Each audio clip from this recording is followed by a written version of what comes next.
My name is Annie Lee, and I was 22 years old on the night everything quietly snapped between me and my family, long before any of us realized how fast the cracks would spread.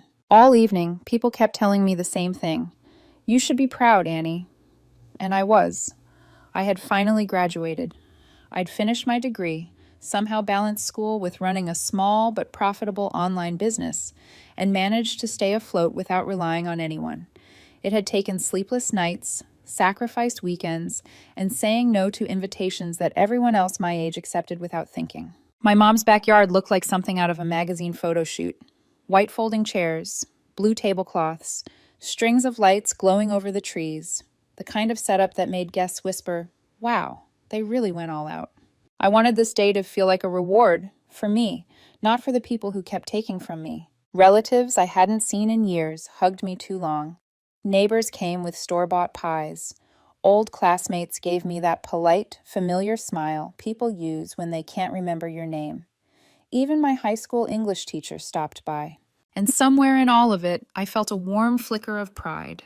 Maybe, I thought, maybe this time my family will actually see me. I should have known better, because the person who walked toward the microphone had never let me shine, not once in my entire life. My older sister, Alicia Lee, 29, effortlessly beautiful, effortlessly confident, and effortlessly irresponsible, the one everyone seemed to adore even when she was burning her life to the ground. She had a champagne flute in her hand, and that walk, slow, smug, like the world owed her its attention. I thought she might say something heartfelt, a memory from childhood, a sincere congratulations, a moment of sisterly pride. Instead, she lifted her glass and said, "Here's to our family's little black sheep who somehow, some way, managed to graduate." Laughter. Real, loud, full-belly laughter from almost everyone. Someone even clapped. My face didn't fall, not because it didn't hurt, but because I'd learned long ago to keep my expression still when people embarrassed me.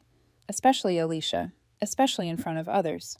My mom chuckled and told guests, "Oh, don't mind her. Alicia's just joking." But I saw it. Alicia wasn't joking. She was enjoying every second of it. And everyone else saw what they wanted to see.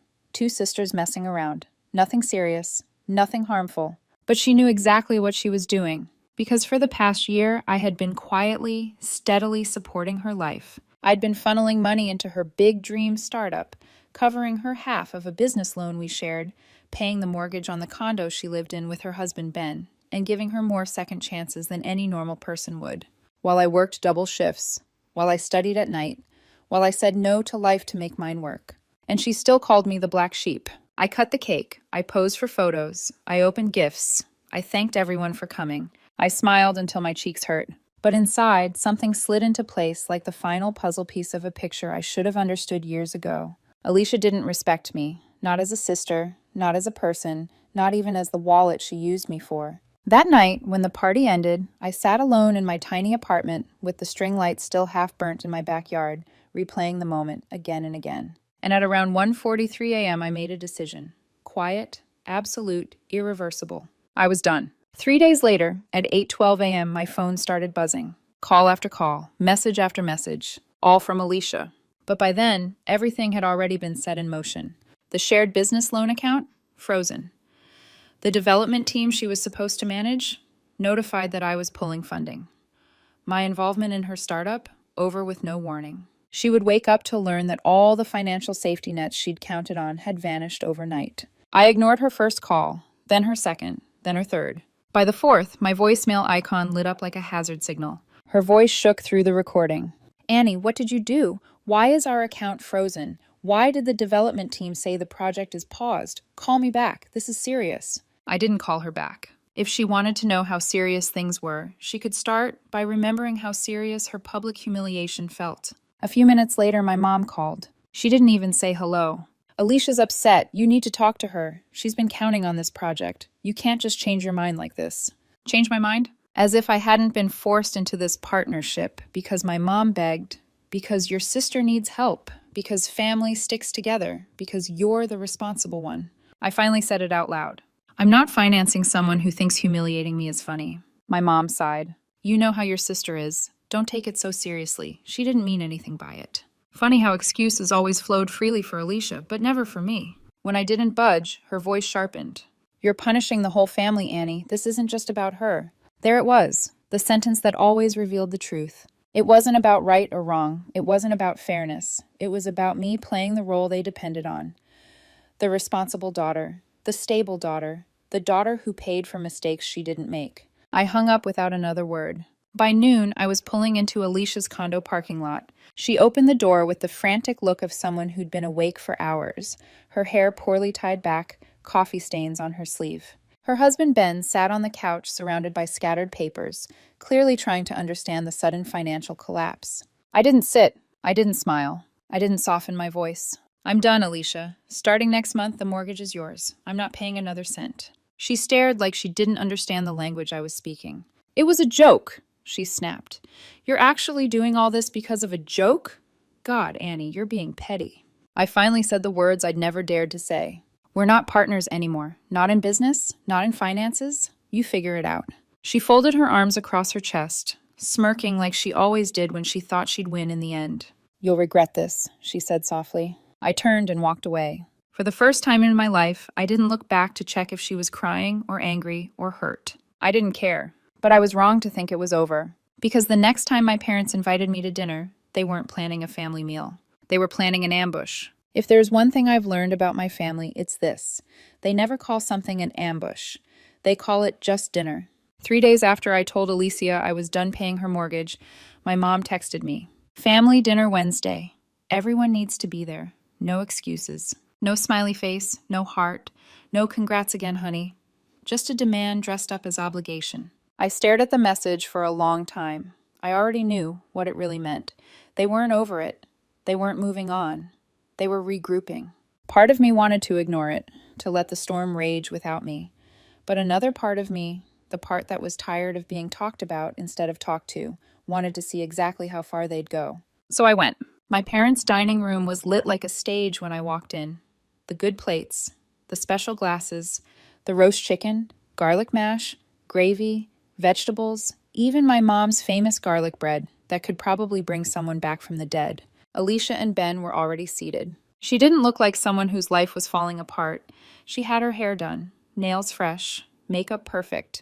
If anything, she looked excited, like she couldn't wait to watch a show. I suspected I was the show. Annie, my mom said too brightly, you made it. My dad gave me a small nod, eyes serious. We sat. For 20 pointless minutes, everyone pretended this was normal. My mom asked about my business, then cut me off to talk about the neighbor's new car. My dad mentioned some leak in the garage roof. Ben made a joke about traffic that nobody laughed at.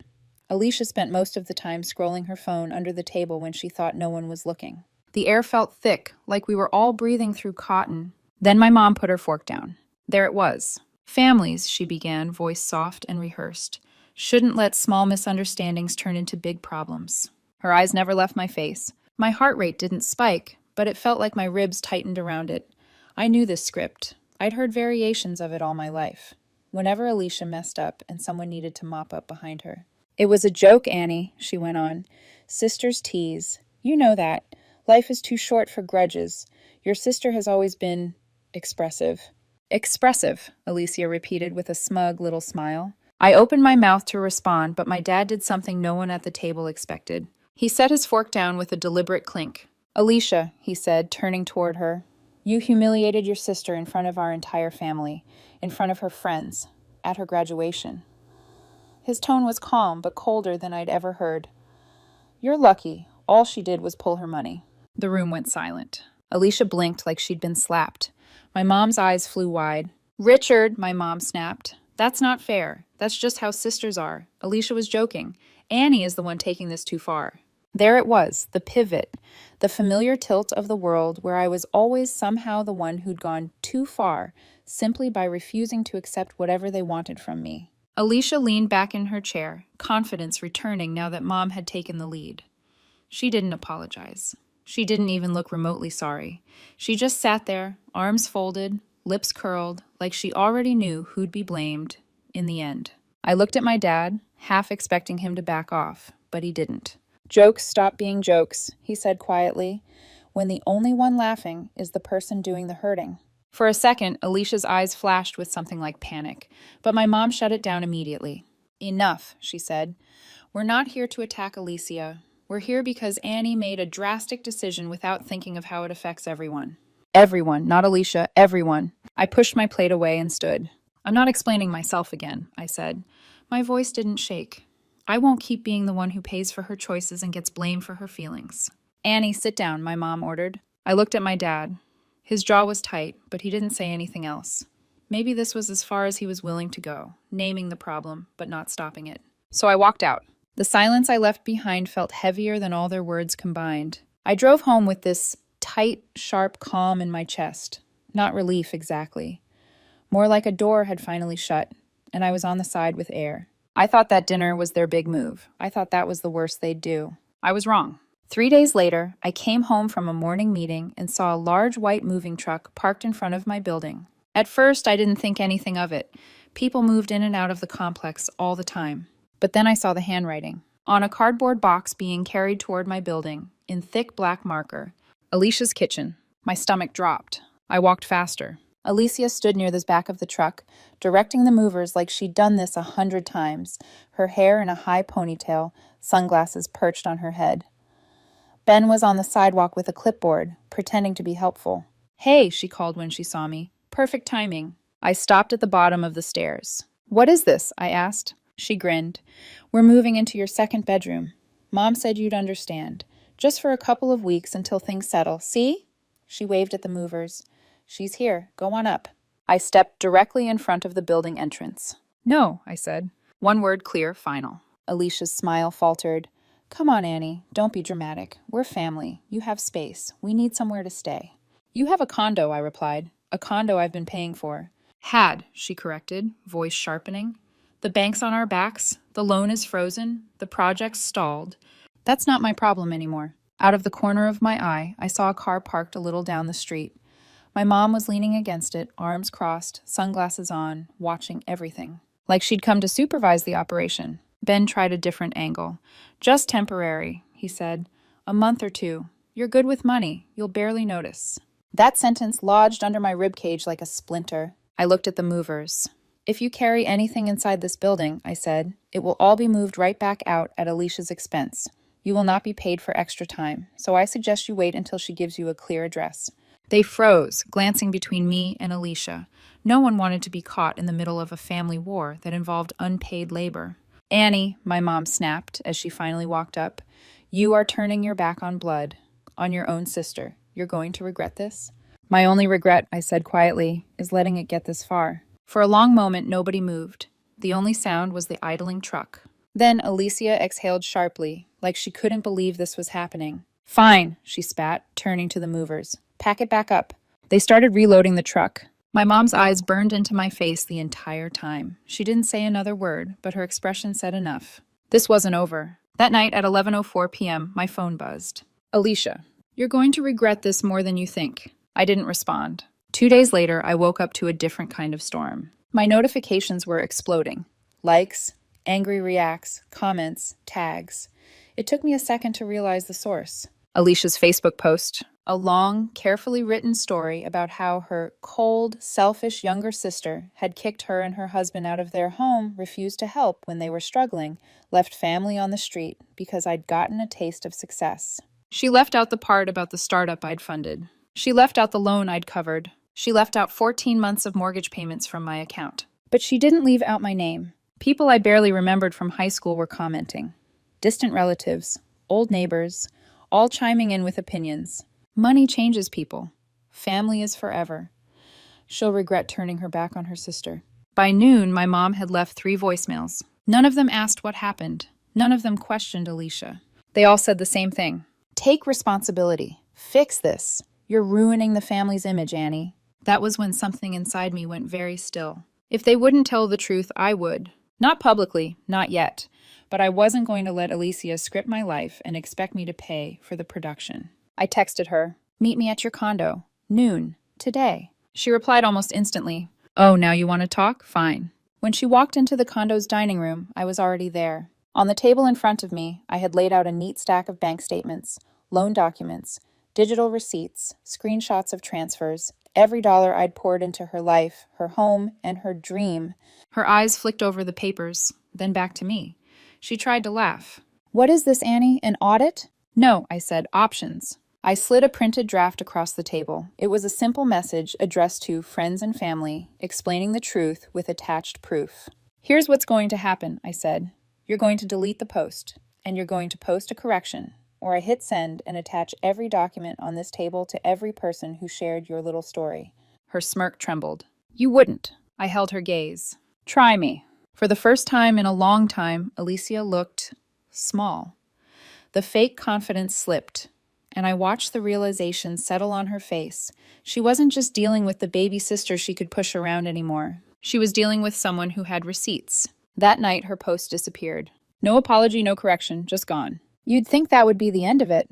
It wasn't, because Alicia didn't delete that post out of remorse. She deleted it to buy time, and I could feel it in my bones. She was already looking for her next angle. For about a week after Alicia deleted the post, everything went quiet. Too quiet. I'd grown up in this family long enough to know silence wasn't peace. It was planning. And Alicia was never the type to retreat. She was the type who regrouped. I used the silence to breathe, to think, to reclaim the parts of my life I had given to someone else's chaos. For the first time in years, my money wasn't being funneled into a bottomless pit labeled Alicia's dreams. I shifted my focus to someone who actually worked, my friend Chris and Wen, the kind of person who would stay up all night fixing code, not partying or waiting for handouts. Chris's startup had potential, real potential. I signed my investment papers a week later. It felt good, lighter, cleaner, like putting water into a cup that wasn't cracked. When I told my dad, he gave a small nod, a rare gesture of approval. "Good," he said. "At least it's going to someone who's earned it." My mom, on the other hand, called twice that evening. "You're humiliating your sister," she snapped. "You're rubbing it in her face. Why would you invest in someone else when your own sister is struggling?" The answer was simple. Because he wasn't Alicia. But I didn't bother explaining. She wouldn't have listened anyway. Alicia texted me too. "Wow, guess you really are done with us." I didn't reply. The truth? I was done. I just didn't realize how far Alicia was willing to go to drag me back in. A month passed. Silence turned from suspicious to unsettling. No voicemails, no frantic calls, no guilt-tripping texts, nothing. It was the longest stretch of peace I'd experienced since childhood. But peace doesn't always mean freedom. One Monday morning, I opened my mailbox and froze. Inside was a plain envelope. No name, no return address. Just my address scrawled in unfamiliar handwriting. My stomach tightened. Envelopes like that never contain birthday cards. I tore it open and nearly dropped everything. Inside were printed screenshots, emails, pitch decks, investor correspondence, documents showing that Alicia had been contacting my former investors, using my work, pitching the reboot of the same startup she'd destroyed, but erasing my name from every page. She claimed she had created the concept. She claimed she had built the foundation. She claimed she had funded the early stages. She claimed my achievements as her own. I stood in the hallway, heart pounding, mouth dry. This wasn't just manipulation. This wasn't even betrayal. This was theft. She didn't just want my money. She wanted my identity. I went inside, set the papers on the dining table, and stared at them until the shock hardened into something cold and sharp. Then I called my lawyer. By Wednesday, the investors had copies of everything. I followed up with calls myself. Not emotional calls, not angry rants, just facts. "This is my work. I have documentation of every step. She has none. Proceed at your own risk." Within days, Alicia's pitch was dead. Not paused, not delayed, dead. My phone rang that Friday. "Mom." Of course. She didn't even say hello. "What did you do?" she demanded. "Alicia's devastated. You ruined her future." There it was again. Her future, as if she hadn't been the one lighting matches in her own hands. "She tried to steal my work," I said calmly. "She was desperate," my mom shouted. "She wouldn't have needed to if you hadn't abandoned her." I closed my eyes. There it was, the final form of their family logic. Alicia never had to be responsible, because I always was. And now that I refused, it was still my fault. "I'm done with this," I said quietly. My mom's breath hitched. "You don't mean that." But I did. I really, really did. The next Monday, I drove to the condo, not because I owed her anything, but because I wanted to say the final words to her face so she couldn't twist them into something else. Ben answered the door. He looked exhausted, like someone who'd finally realized the person he married came with her own weather system. Alicia was sitting at the dining table, staring at her phone like she was waiting for another investor to magically appear. She didn't look up. "I'm going to make this simple," I said, stepping inside. That made her lift her eyes. And for the first time in years, she looked unsure. Not ashamed, not regretful, just unsure. Like a child who'd realized the candy jar was empty and there was no one left to buy more. No more loans, I said. No more mortgages. No more shared accounts. No more explanations. No more rescues. I leaned forward slightly. Whatever happens to your life from now on, that's on you. Alicia stared at me, then let out a small, humorless laugh. You'll regret this. There it was again, her favorite line. I stepped back. No, I said, I won't. And I meant it. When I walked out of that condo for the last time, something inside me finally settled. Not joy, not triumph. Just peace. Real peace. Over the next month, Chris's startup gained traction. We landed our first round of funding. Things were moving, growing, becoming something real. For the first time in my life, the energy I poured into someone else wasn't wasted. It came back to me. One morning, after a long planning session, I stepped outside into the sunlight and just breathed. No calls, no crises, no demands, no emergencies I didn't create. Just air, just my life. I didn't know if my mother would ever forgive me for stepping out of the role she'd written for me. I didn't know if Alicia would ever stop looking for someone to blame for the wreckage she created. But none of that mattered. What mattered was that, for the first time, I wasn't letting someone else steer my life into a wall. I was choosing me. And it was enough. For the first time ever, I wasn't my sister's safety net. I was my own.